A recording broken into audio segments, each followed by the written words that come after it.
never should have taken the bet. $100 to spend an hour inside St. Dymphna's Hospital, abandoned for 20 years, left to rot on the outskirts of town. It was just an old building, I told myself, peeling wallpaper, broken glass, and maybe a raccoon or two. Nothing to be afraid of. I was wrong. The air was thick with the scent of mildew and something worse, something rotten. My flashlight beam flickered along the crumbling walls, casting jagged shadows that seemed to shift when I wasn't looking. The wind outside whistled through shattered windows, mimicking a distant, eerie whisper. I forced myself to move deeper inside. The place had been shut down after a fire, but the damage wasn't what scared people. It was the rumors. Patients disappearing, staff losing their minds. Some even said that whatever haunted this place had never left.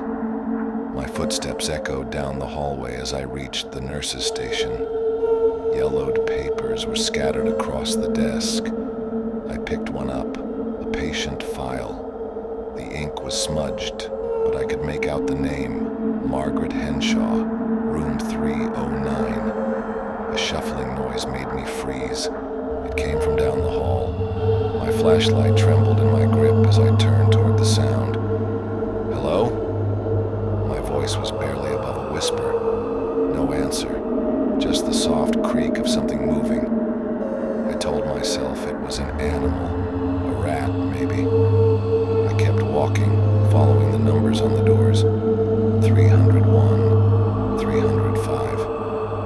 My heartbeat quickened. 307, 309. The door was ajar.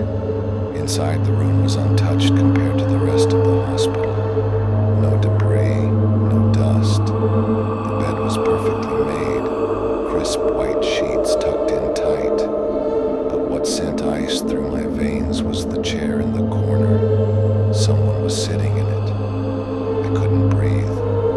My flashlight flickered, the weak beam illuminating the figure. A woman in a hospital gown, her skin waxy and stretched too tight over her bones. Her head lolled forward, long matted hair obscuring her face. Then she twitched. I took a step back, and the floor creaked beneath me. Her head snapped up, revealing hollow sockets where her eyes should have been. The thin, gaping mouth stretched into an unnatural grin. I ran. The hallway twisted and stretched, impossibly long. The doors slammed shut as I passed them, one after the other. My pulse pounded in my ears. I turned a corner and slammed into something solid. A nurse, or what had once been a nurse. Her uniform was tattered, her face a mess of peeling skin and empty black pits where her eyes should be. She reached for me with fingers too long, too thin. I staggered backward, crashing through a door into what had once been the surgical ward. Rusted gurneys lined the room, and in the dim light I saw them. Figures, dozens of them, patients and doctors alike, their faces hollow, their bodies gaunt and twisted, their heads turned in unison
broken window of room 309, Margaret was still smiling.